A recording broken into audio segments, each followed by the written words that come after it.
This is Dennis Ramondi. I'm here with my co-host, Phil Goldberg. Phil is the author of American Veda. Our guest today, Loch Kelly. Loch is a teacher, consultant, and leader in the field of meditation and psychotherapy.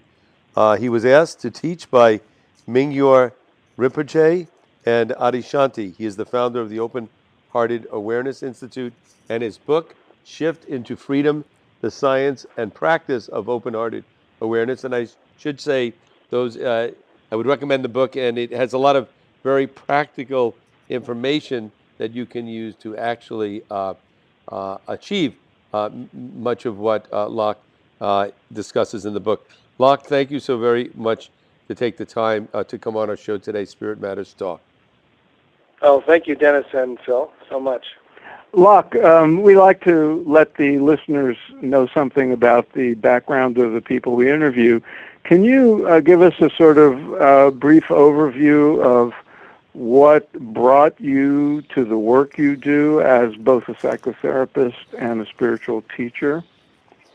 Sure. I can say, I think, in looking at hindsight, I can see, as a kid that there were certain kind of shifts of consciousness, certain kind of spiritual mini awakenings and insights, but I didn't know what to call them at that time, but they were certainly precious to me. Then I had a period of time in my sophomore year in college where I had three major losses in my life. My father developed cancer and then kind of recovered and passed away a year later. Then my grandmother, who lived with us, she died 6 months later, and then my best friend from the ice hockey team died in a car accident within 3 months. And so I had a kind of intense grief period, and felt like there was nobody. I was trying to talk to people and felt like I was carrying a burden. And then one evening, as I walked out of the library after not being so successful at studying because I was so burdened, I felt like I was talking to myself and felt like a voice said, I don't know if you can take this any longer. And I kind of looked for the voice. I looked back, and something opened up so that as I was outside, it opened up, and I kind of looked back and through my own sense of self and opened up into the sky and felt this kind of huge sense of freedom and support and a shift of consciousness that made me laugh and cry and,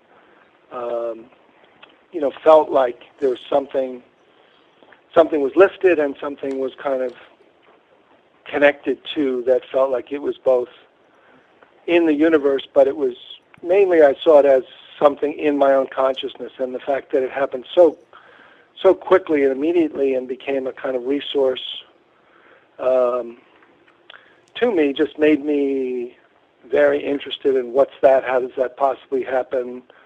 So that made me start to read books in the field of, psychology and spirituality, meditation, Eastern thought, and start to try to meet people and figure out what's going on.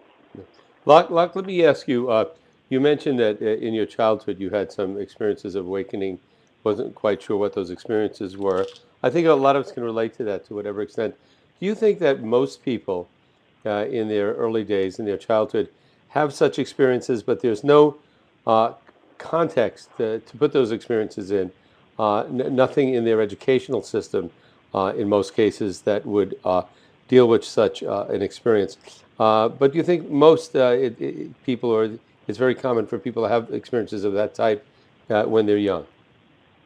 I do, absolutely. I think there's, there's a sense that this is there's natural dimension of consciousness that is kind of free and interconnected and loving and non-stressed, non-worried, non-fearful, and we access it in many different ways, through nature and just spontaneously in so many ways. And then when we experience that, we try to, tell our parents or somebody else, or don't have words for it, and they just say, "Oh yeah, well, blah, blah, blah."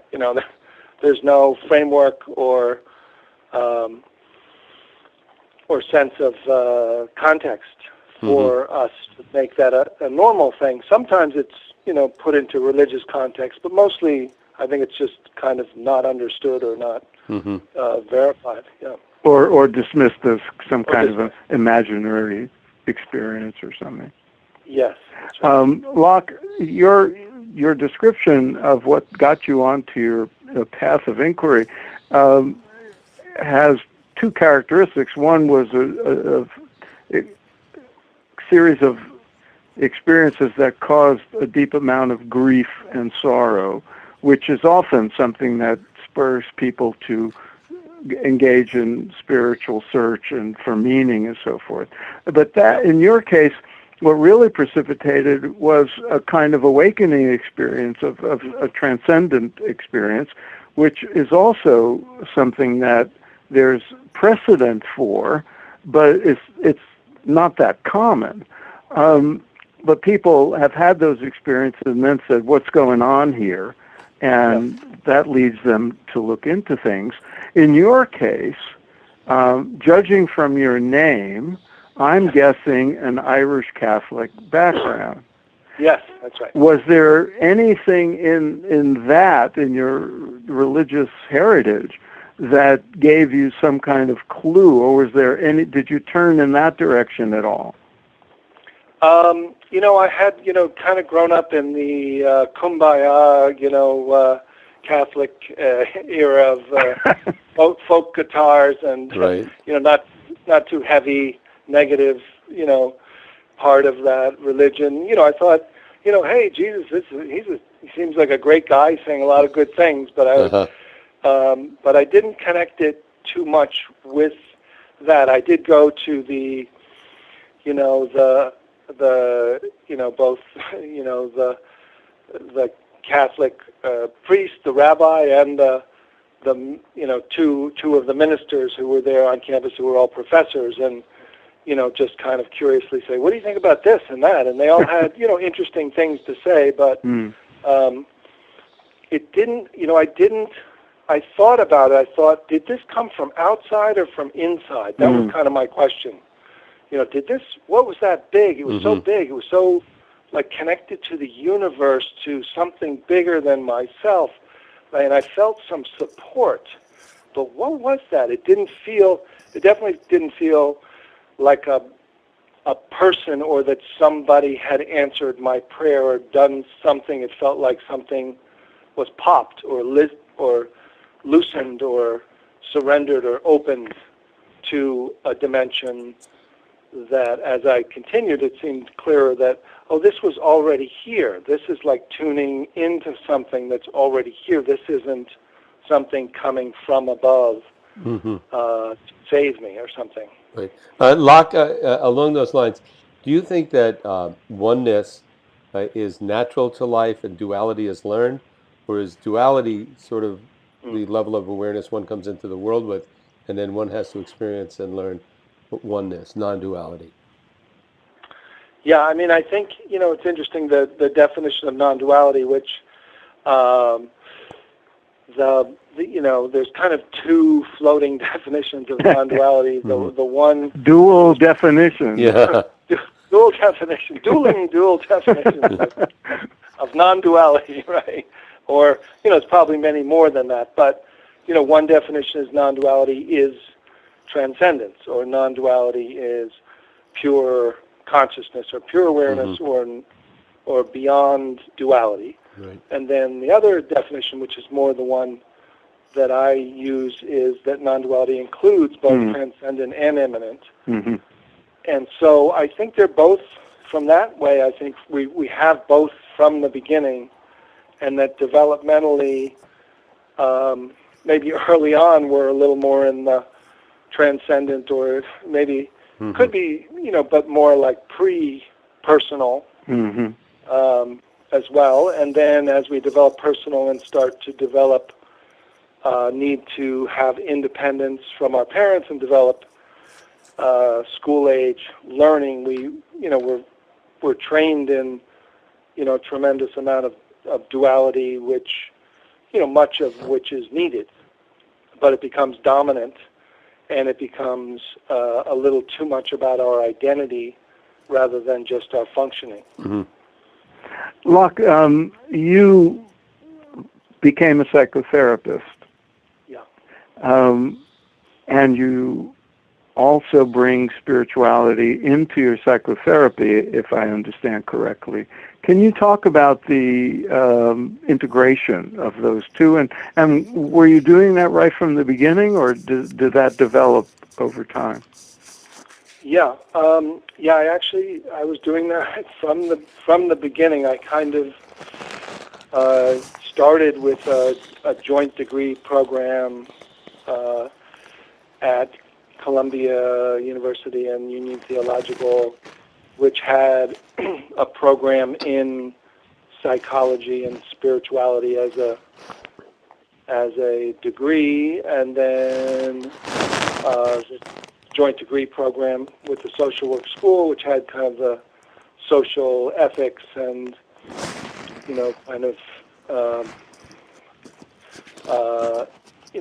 and psychology. And then my second year, I went off on a fellowship to Sri Lanka and India. So even before I did my psychological training, I did the meditation training, and did a year was called, cross-cultural perspectives on healing, which basically looked at, what is healing, what is suffering. So I was always looking at that broader definition, East and West. And so even when I started psychological training, I'd already looked at my mind and looked at my consciousness with meditation. So I had a different model Mm-hmm. that I brought to that.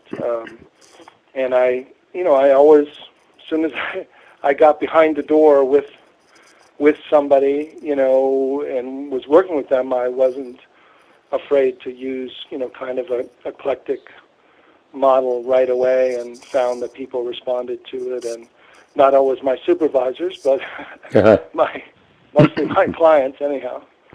Loch, when did you first encounter Adyashanti, and what influence and effect did he have on you? So, with Adyashanti, I had already kind of had developed a certain curiosity from, starting with that time in college. My interest was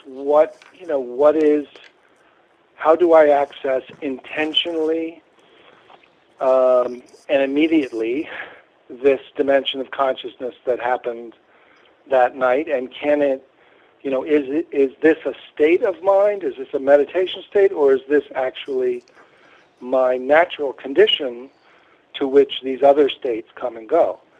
And so that became my curiosity, and I had studied with many teachers, been in India and Sri Lanka and Nepal, and studied with, Bede Griffiths and different yoga, been to Ramana Ashram, and then up to meet Tibetans, and then did insight meditation in Sri Lanka. So I had looked at what is the way to intentionally shift consciousness. Mm-hmm. And so I had gotten good instruction, but would always keep my own kind of almost a scientific approach, in that I was not going to take on. I saw immediately that so much was in common from all these traditions, contemplative traditions, that I didn't feel I needed to take one of them on, though I respected them all. And so, I trusted the kind of awareness to reveal itself to me in kind of these meditations. And so, things started to happen, little shifts and experiments of consciousness. And unfolding and languaging of that and trying to share that. And I was teaching meditation by this time and developed, a way of talking and experiencing. And then I met, some of the Advaita teachers at that time and had some dialogue, but some differences. And one of the teachers, Pamela Wilson, who was a friend of mine, came to me one day and said, "Locke, here's a guy who talks just like you." And she handed me this book, Adya Shanti's first book, Impact of Awakening. And I kind of opened the book and I was like, whoa, this guy's like talking, as if I wrote this. This is the same language. He's talking about the same kind of unfolding and experiences. So I, wrote him and then went off and met him at one of his weekend retreats, and we immediately, kind of became friends and support of each other in that, we were in, trying to do the same kinds of things and having similar results. Locke, in your psychotherapy practice, unless you are just sort of specializing, presumably people come to you because they're struggling, they're in pain, they have some issues they want to wrestle with in life. They may not necessarily be coming to you because they want spiritual guidance in the sense that we separate psychology from spirituality. Do you integrate your spiritual knowledge and practices with those people, or is it a kind of selective process? I mean, from the beginning, I've combined. Right now, I'm specializing, and I'm really only seeing people who are in the awakening process. But I worked, for 6 years in a community mental health clinic and worked with people who had major diagnoses, Axis 1, major depression, bipolar, schizophrenic. And I basically felt like I was using a combination of spirituality and consciousness and types of meditation inquiry with every one of them. And they, seemed to, to all benefit. And, even people who had, serious traumatic backgrounds, would just report things like they would just say, I just feel like I've put my burden down and I just can laugh at myself more now. Just kind of very, more about, kind of their essential identity with less anxiety, less, not needing to have, cleaned up all their issues, but feel like their core and the ground of their being felt like that's who they were, or they could access that. Locke, in your book, Shift into Freedom, the Science and Practice of Open-Hearted Awareness. Now, practically speaking, obviously, a goal is to shift people's awareness from duality to non-duality. Is that something ultimately that becomes that can become, and the goal is to become a permanent state where one always has that awareness of non-duality in regard to their life and everything they're doing at all time? Or is it something you just generally shift in and out of? I mean, the beginning is usually shifting in and out, and one of the methods or approaches that I learned was called small glimpses many times. So rather than long meditation periods, learning to shift and then familiarize with this non-dual primacy of awareness-based knowing rather than concept-based knowing, thought-based knowing. So over time, I mean, that's my real interest, is really, that, and it's an open question. I certainly believe I have found, numbers of people who are certainly on their way and have made significant shifts, and it's more more their daily life, or they certainly know who they are, and they're able to be that way most of the time, and that each kind of significant each shift, small shift is significant, so that it does become a figure ground shift in that what is initially feels like a meditation state is discovered to be our natural condition, our nature of mind, or our true nature, and that once we learn how to access and return and familiarize, then it does, over time, become where we're living from, talking from, relating from, and creating from.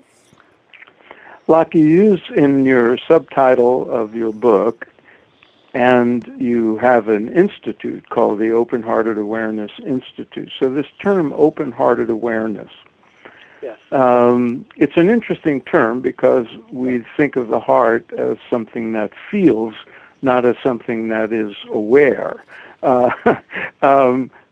Tell us why you use the term and what you mean by it.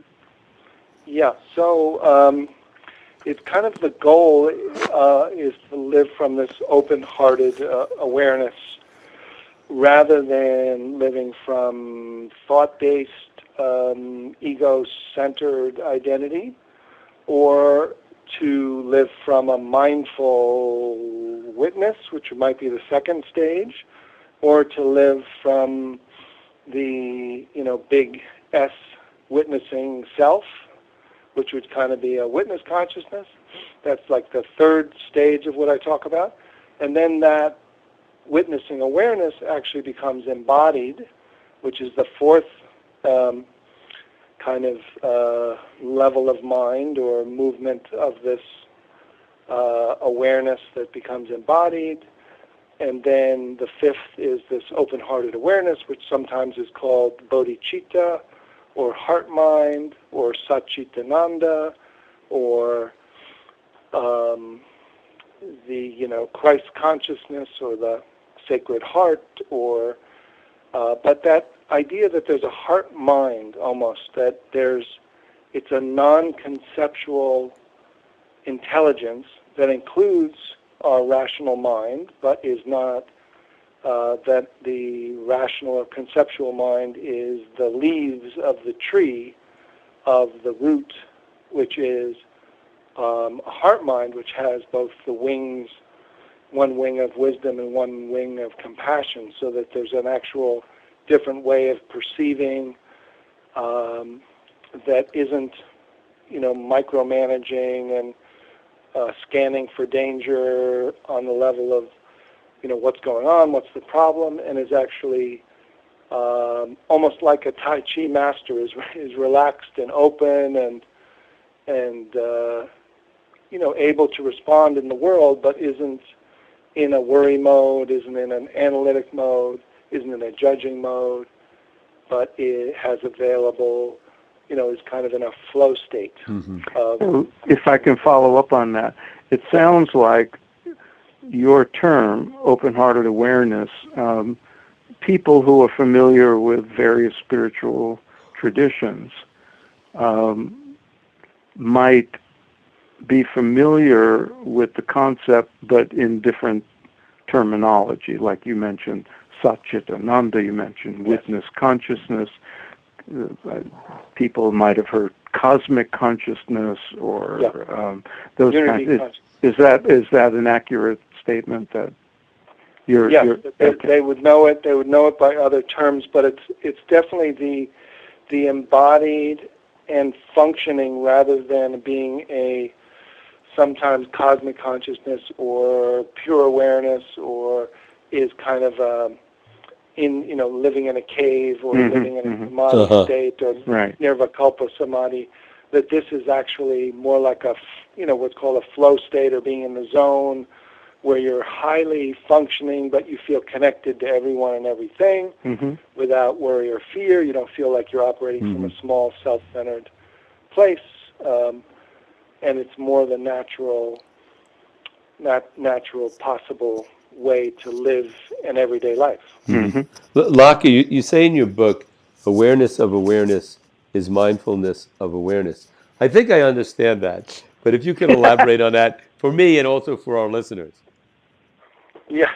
Well, I mean, this is kind of one of the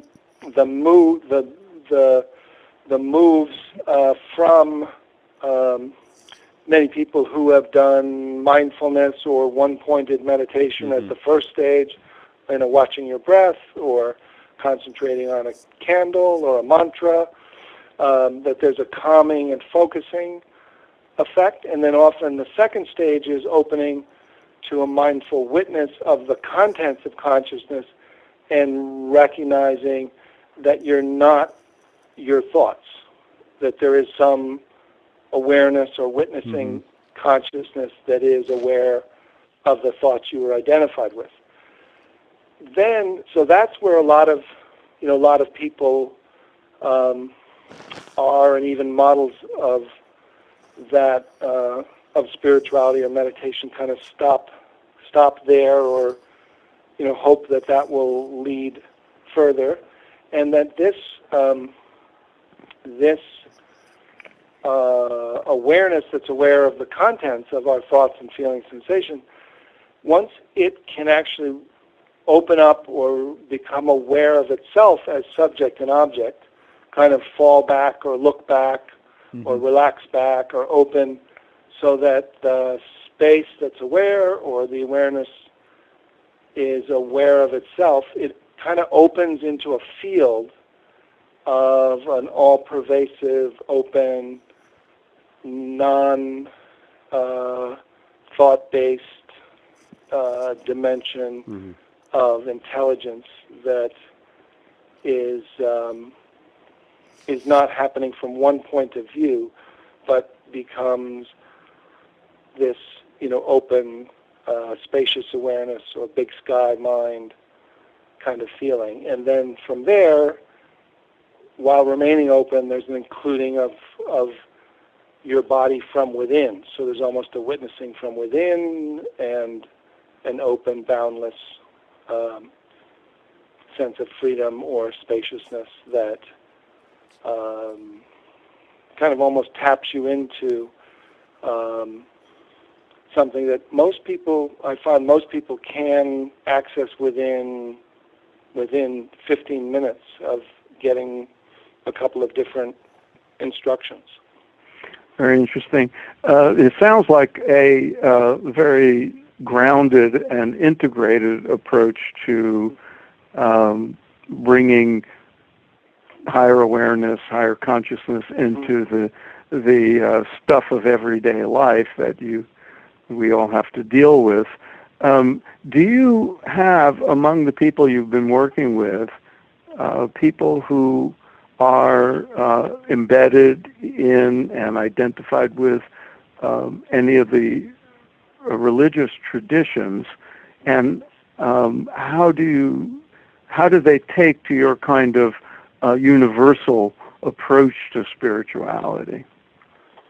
I mean, most of them that are embedded in are also, in the interspiritual movement, So they can be embedded in.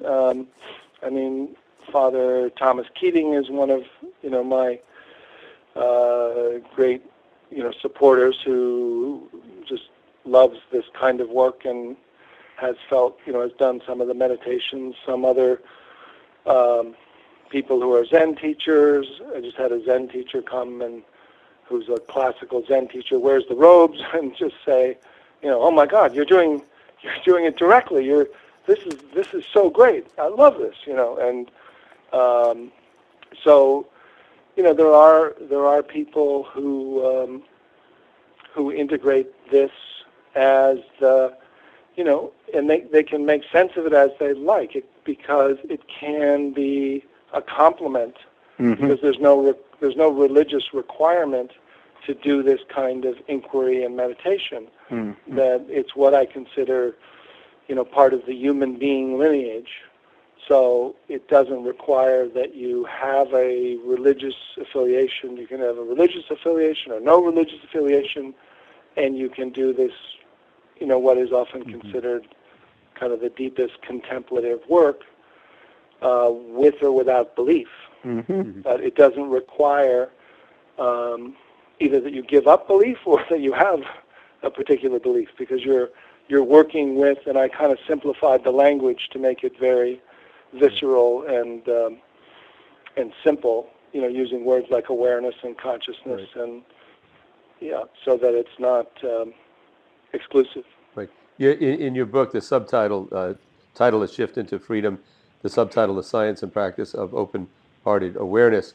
And is the word science there because it is not a system based on belief? And so that was question number one. And the second part of the question is, how much time do you devote a day towards spiritual practice? Or would you like to devote? Yeah. So the word science, I think, is there for a couple of reasons. One is, as you say, it's kind of a science, meaning it doesn't require religion or leaving your leaving your religion. So, and then the second part is that it's almost a scientific approach. Even the way I go about it, I do it in a kind of a democratic, non-guru, scientific way, meaning, let me give you the hypothesis. Here's the reports from those who have done these experiments before, and then let me give you a set of experiments, and then you try these experiments and report what's true in your language, and then we'll dialogue or fine-tune to help you navigate and discover these doorways and different dimensions of consciousness that you may not have known how to get to, or you may not have known you even had access to or even existed. So it's kind of that approach, rather than not telling you what, just saying, okay, we'll just do these things by rote. I'm saying, here it is, here's what we're saying, here's the premise, here's the hypothesis, here's the map of the territory, and here's the experiment. So that way, science. And then thirdly, I've been working with neuroscientists for the last 10 years who have been studying meditation, both in its basic form, from one-pointedness, from studying TM to studying mindfulness meditation to studying Herbert Benson and this kind of meditation, and then more recently with the fMRI machine, being able to study some different dimensions of more non-dual meditation and its effect on different parts of the brain. So I have one chapter in there, and I also sprinkle different neuroscience experiments that seem to be supportive, without making it a hard, necessity that you have to believe the scientific experiments are exactly, but they definitely are very interesting. Loch, your book comes with a set of CDs that are called A Training in the Science and Practice of Open-Hearted Awareness. Can you, and we should say the publisher of the books and the CDs is Sounds True. Can you explain why the CDs and what's in them? Sure. Yeah. I mean, they're CDs, but they're also, downloadable audios, for those who, don't even have a computer that uses CDs anymore. You can go to Amazon and download on Audible or and write onto a computer and then put it on your phone. And they are like 30 different practices that are built in a series that have that go through this series of shifts in short 3 to 8 minute guided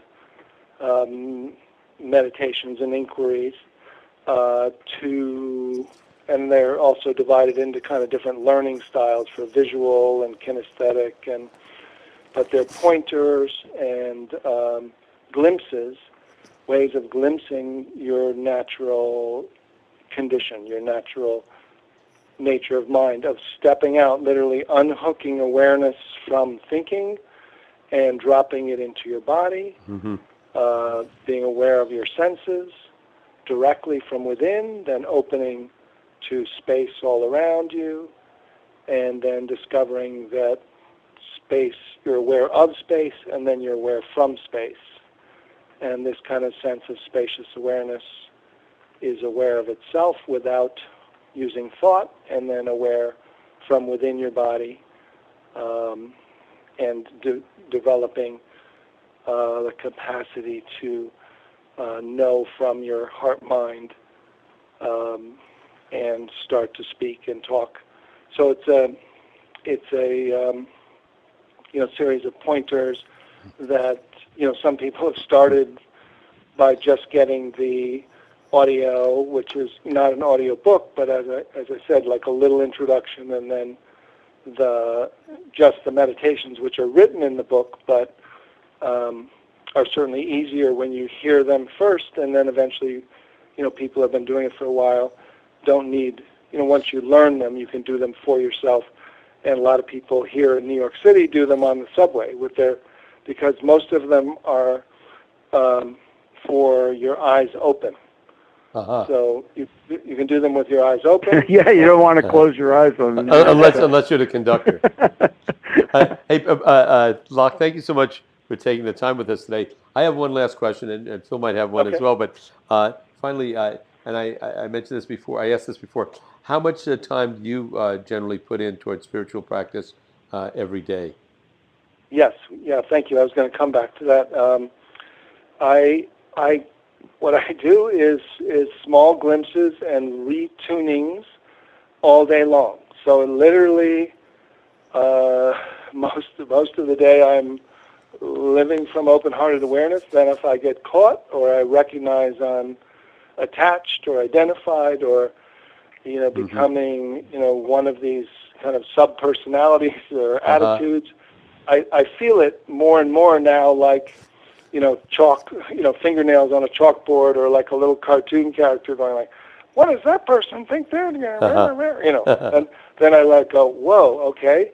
And then I have this little series which I teach, which is just recognize you're caught, unhook from that, open up, and return home to open-hearted awareness, and then go back to whatever, and include and welcome whatever issue or concern or situation is happening. So rather than denying it or escaping it, I just come back and include it, and then respond rather than react to whatever's going on, and then it kind of maintains that for a while, and then so it's a whole different way of practicing, in that it's not there's no need to go off into a quiet corner and close your eyes and retreat, that you kind of are returning in the midst of your daily life. Loch, before we close, let's mention the title of your book and CD set once again. It's Shift into Freedom, The Science and Practice of Open-Hearted Awareness from Sounds True. And maybe you would like to tell our listeners how they can find you online, and any other final comments you have. Sure, yes. I'm glad to thank you so much, Dennis and Phil, for talking, and I'm happy that people are listening, and I hope you're interested. You can go to my website, find out more at www.lochkelly.org, LOCHKELLY.org, and then you'll see links to the book on Amazon, and the audio is available, as well as some events around the country and some online courses that I just developed that go into this material in kind of a 4 and 8 week course. It's kind of a unique approach, and I think some people are starting to respond to it. So for those that it is a good match, you're most welcome. Well, thanks for joining us, Loch. Good luck with the release of the book and your ongoing work. Right. Thank you very much. And you, or those listening in, you have that contact information. You can always contact us, spiritmatterstalk.com, and we can get you that information. It's Dennis Mundy and my co-host Phil Goldberg, author of American Veda. Our guest today, Loch Kelly. His book, Shift into Freedom, The Science and Practice of Open-Hearted Awareness. Loch, thank you so very much for taking the time to be with us today. Thank you both. Really enjoyed it.